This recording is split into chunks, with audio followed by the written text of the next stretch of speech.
Reddit store owners, what tricks do you use to get customers to spend more money? I'll start with something I noticed at Best Buy. I was in Best Buy looking at the televisions when I noticed the cheaper models were on non-HD channels, while the larger, more expensive televisions were on HD channels, making the unaware customers lean more towards spending the extra $100. They even gave me a hard time when I asked to see the cheaper TV on an HD channel. I got them to change it. I purchased the TV because of course it looked amazing on HD, but when I walked by that same section later, it was back on the non-HD channel. When I worked at Costco, I discovered that the reason we put big ticket items, especially TVs, right at the entrance to the store, was to activate a reward response in the customers. They'd look at the TVs, but quickly realize they weren't going to buy them. I can't remember the exact mechanism, but basically by not buying a big ticket item, the customer would be subconsciously convinced they could reward themselves by buying larger quantities of regular items. Mattresses. Nearly every retailer can advertise, find the same product for less and we'll take 25% off. Why? Because the manufacturer gives every major retailer their own specifically named lines. So nobody but say, Sears, sells Pillow Soft 2x Serta, even though Nordstrom's Sleep King 3x Serta is exactly the same thing, with exactly the same specs, but with a different name and fabric pattern. A friend of my girlfriend runs a pretty popular deli eatery in Auckland, New Zealand. They're famous for their pies, which are made fresh right there every day. After being open for around 6 months, they noticed that the worst selling pie was the Mexican one. They always had at least 2 or 3 left over at the end of the day. So, for no other reason than a social experiment to see how easy people were to influence, he renamed the pie the Lady Gaga. Exactly the same ingredients, same location on the menu and the pie rack, just a different name. The Lady Gaga pie now sells out first, every single day. They rarely have any left by 1 PM, let alone by the time they close. He told me that when people come there for the first time, the pie they usually have is invariably the Lady Gaga. Even though I'm a pretty cynical person and love to whine about groupthink and lowest common denominator stuff, this was still hugely surprising to me. Anchoring. During the presentation we'd always say we had 3 programs. Average, aggressive, and conservative, and always in that order. The average program would be just at the edge of what they could afford, the aggressive would be way out of their price range, and the conservative program would be what we're actually going to try and sell them on. That way it doesn't sound like this product costs $8,000. Cash or check? Instead they think, well, we obviously can't afford the aggressive program, and the average is a bit much, but the conservative program is much more affordable. Let's do that one. My uncle works for a software company in Tokyo, and he once told me about how they tend to quote peculiar prices for their services.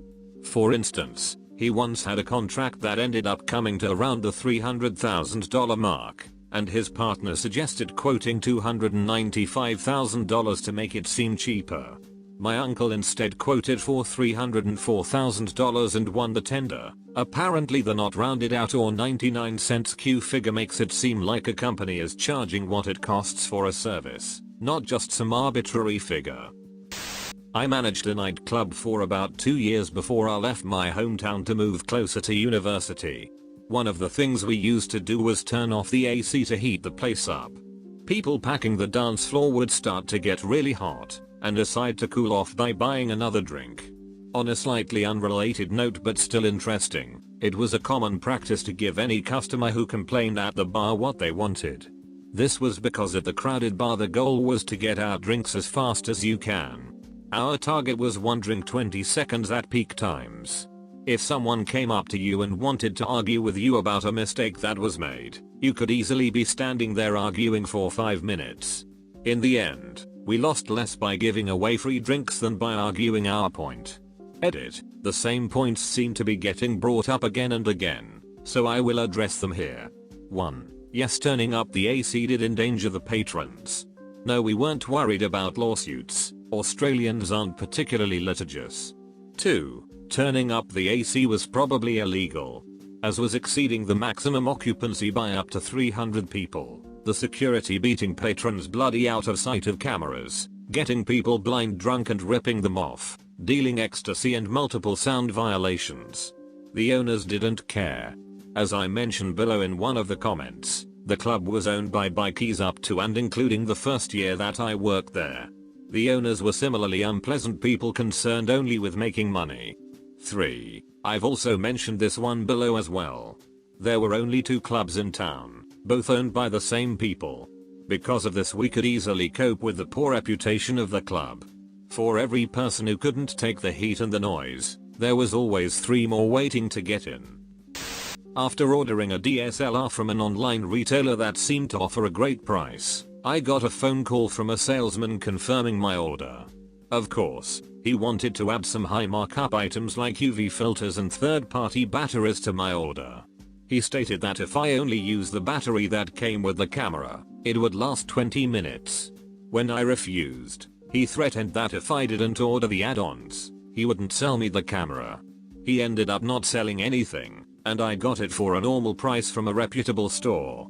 TLDR, some online camera stores are really shady. I work for a grocery store, but I am not in any way in charge of these things. When you enter, you are in produce. All the fresh fruit and vegetables laid out and arranged to send you past the deli and into the bakery. That is where you encounter all the smells of the freshly baked bread and cookies. Then you are at the fresh seafood and meat counters, and only then do you get into the less appealing grocery items. You need to walk by all the fresh things before you get to the packaged goods. The milk is in one corner of the store, the bread in the other, and the cash on the other side. You would not believe how many people I have seen at the cash who said they were just in for bread and milk, and wound up with a whole cart full of things that they had to walk past to get at the things they wanted. Children's cereal is placed next to the end of the aisle, where it is easily seen while walking past. Encourages children to ask for it, because they will see it even if their parents don't turn down that aisle. Likewise, chocolate marketed to adults in on the higher shelves, about 5 feet off the ground, while that marketed to children is on the lower shelves.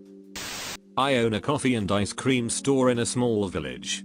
Here is how I boost sales. 1. I work really hard to remember the names of my customers. 2. Our coffee is awesome, so good that baristas from Starbucks will have coffee at our place. 3. I talk to the customers. Everyone wants to feel that they are part of a community.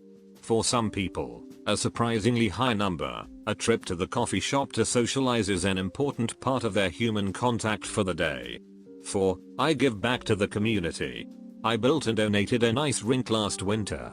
I run awesome contests for the baseball leagues. 5. We have lots of really tasty products. Lots of free bite-sized samples. Our ice cream is awesome. 6. I love owning the shop, and I hire great people who are generally happy to be working there. 7. I respond to Yelp feedback and Facebook often. Every 5-star matters to me. I was able to get some 4-star people to come back and give us a second chance. Now I have 8 5-star ratings. It's important to me to have nothing less than a perfect score. 8. Our prices. Used to work at a pet store. Dog breed and where the customer got their dog played a key role in sales. If the customer tells you they got it at a shelter, help them. Be frugal as possible by pointing out sales and the discounted vaccinations we had every weekend. They'll keep coming back thinking what a deal they're getting despite everything being much more expensive than other stores. If the customer purchased their dog, especially any expensive breed, we push the more expensive items. Male customers who were pit bull owners, or dogs of a similar breed, bulldogs, boxers, etc., were the easiest to sway, and were always willing to spend more money on food. Tell them their dog's fur will be shiny, and they will gain muscle mass. Sold. Female customers were easier to sell grooming services to. It was insanely easy to figure out how much a person would be willing to pay after a 15-second exchange. I worked in a restaurant while attending college that would add extra salt to their bar items and would make hot entrees and apps additionally spicy during peak bar hours. The idea here was to manipulate the customer into purchasing more alcohol. Anyone who has ever been a bartender will tell you that one of the highest profit return pours comes from draft beer, especially the mass-produced shit from macro breweries like Budweiser or Miller Lite. My bar manager had it down to a pretty specific system, where he figured that with hourly wages for a bartender, plus all additional costs associated with paying for the beer and taking into account its loss cost, from a bad pour or too much head, each draft beer from the big brewers cost around 25 cents to pour. When you're selling that 25-cent beer for $3 to people who are drinking more of it to account for more salt and hotter foods, the turnover was actually pretty impressive. When he took over and instituted these rules, because the owner knew duck all about how to maximize profits in a bar setting, the profit for the place skyrocketed. We'd have people who would previously have a beer or two drinking 4 and 5, along with their meal. Tips got larger, tickets got bigger, and customers didn't have the faintest clue as to why they were all of a sudden spending more money. Some grocery stores use smaller floor tiles on the areas with more expensive products. As you push your cart around, you hear more clicks as it passes over the tiles more frequently.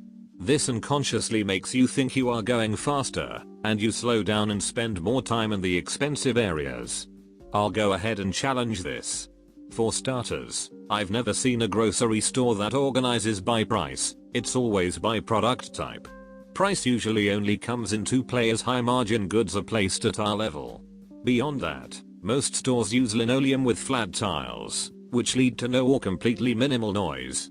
Either way, the average person isn't going to hear it over the din of the store, or the shaking of the cart itself. I worked at Barnes & Noble, and the sale philosophy was always, put the book in the customer's hands. This puts the customer in a really awkward position, because it forces them to have to give it back to you, makes them feel cheap, set it down randomly, makes them look lazy, or file it back away in the right place on the shelf, makes them feel really awkward. Lots of people would buy the book just to avoid the strangeness. I worked at a department store, and we did this all the time.